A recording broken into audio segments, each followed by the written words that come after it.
Like करें, subscribe करें और बेल आइकन जरूर प्रेस करें।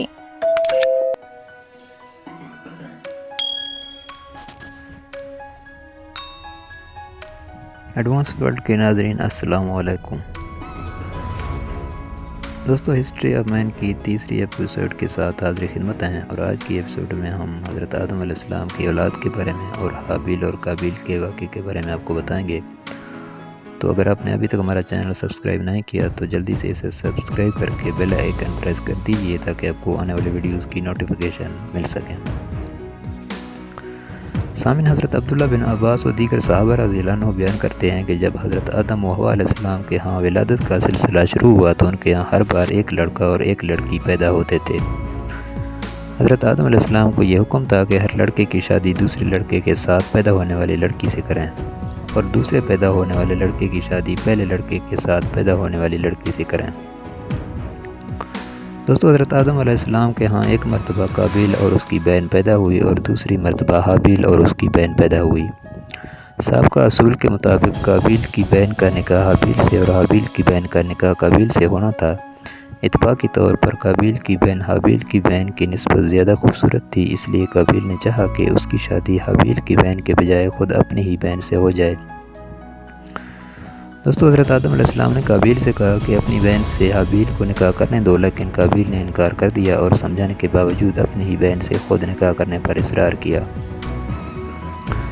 सामिन, हज़रत आदम अलैहिस्सलाम ने इन दोनों से कहा कि तुम अल्लाह की राह में बतौर नजराना कुर्बानियाँ पेश करो, जिसकी कुर्बानी कबूल हो जाएगी वही आप पर होगा। हाबिल बकरियां पालता था, उसने एक मोटी ताज़ी बकरी कुर्बान की और काबिल खेती बाड़ी का काम करता था, उसने घटिया किस्म का अनाज अल्लाह ताला की राह में पेश किया।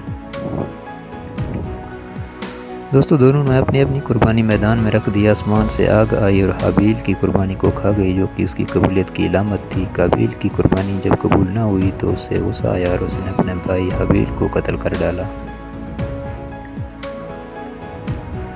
दोस्तों, जब हाबिल कत्ल हो गए तो काबिल ने खुले आसमान के नीचे उनकी लाश रख दी, इसलिए कि उसे दफन करने का तरीका मालूम न था। आखिरकार अल्लाह ताला ने दो कौवे भेजे, उनमें से एक ने दूसरे को मार दिया। फिर चूंच से गड्ढा खोद कर मुर्दे कौवे को उसमें डालकर ऊपर से मिट्टी डाल दी। दोस्तों, काबिल ने जब अपनी आंखों से ये माजरा देखा तो शर्मिंदा होकर कहने लगा, हाय अफसोस, मैं इस कौवे से भी गया गुजरा हो गया कि अपने भाई की लाश दफन करने की तदबीर भी न निकाल सका। सामिन, इस सिलसिले में हज़ूर पाक सल्लल्लाहु अलैहि वसल्लम का इरशाद है कि जितने भी लोग नाहक कत्ल हो रहे हैं उनका गुनाह आदम अलैहिस्सलाम के बेटे काबिल के हिस्सा में भी लिखा जा रहा है, क्योंकि इंसानों में कत्ल की रीत सबसे पहले उस काबिल ने शुरू की थी। जिसने इस्लाम में कोई अच्छा तरीका राइज किया फिर उसके बाद उस तरीका पर अमल किया गया तो उस तरीका राइज करने वाले के लिए अमल करने वाले के बराबर ही सवाब लिखा जाएगा और उनके सवाब में कोई कमी नहीं की जाएगी। और जिसने इस्लाम में कोई बुरा तरीका राइज किया फिर उसके बाद उस तरीका पर अमल किया गया तो इस तरीका राइज करने वाले के लिए अमल करने वाले के बराबर ही गुनाह लिखा जाएगा और अमल करने वाले के गुनाह में भी कोई कमी नहीं की जाएगी। दोस्तों, हज़रत अबी बिन काब रज़ियल्लाहु तआला अन्हु फरमाते हैं, जब हज़रत आदम अलैहिस्सलाम की वफ़ात का वक़्त करीब आया तो उन्होंने अपने बेटों से फरमाया, ए मेरे बेटो, मेरा जन्नत के फल खाने को जी चाह रहा है। बेटे फल की तलाश में निकल पड़े। सामने से फरिश्ते आते नज़र आए जिनके पास हज़रत आदम अलैहिस्सलाम का कफन और खुशबू थी। फरिश्तों ने पूछा, ए आदम अलैहिस्सलाम के बेटो, तुम्हें किस चीज़ की तलाश है? बेटों ने जवाब दिया, हमारे वालिद साहब की तबीयत नासाज है और वो जन्नत के फल खाने की ख्वाहिश रखते हैं।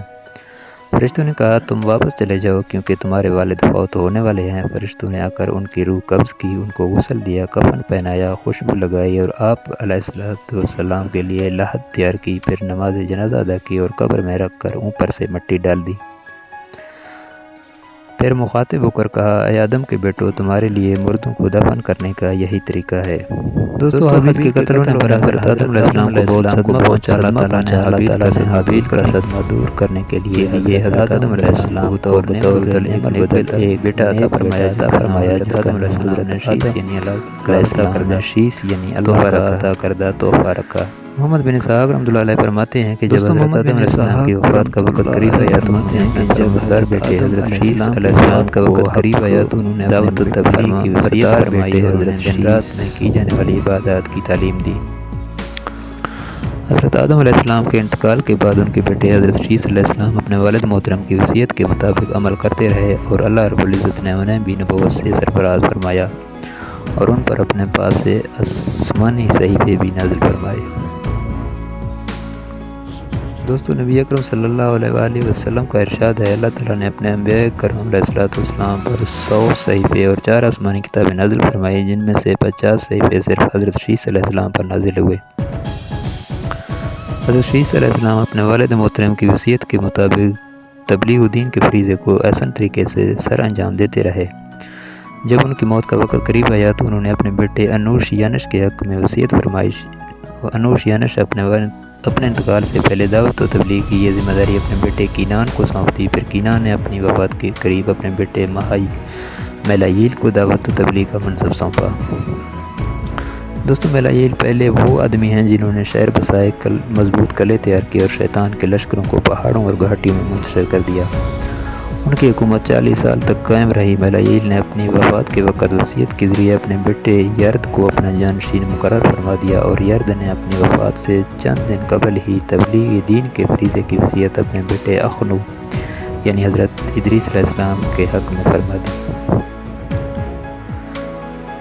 تو دوستو، ہمارے آج کی ویڈیو کا وقت یہاں پر ختم ہوتا ہے۔ کل آنے والی ویڈیوز میں انشاءاللہ حضرت ادریس علیہ السلام کے بارے میں بات کریں گے۔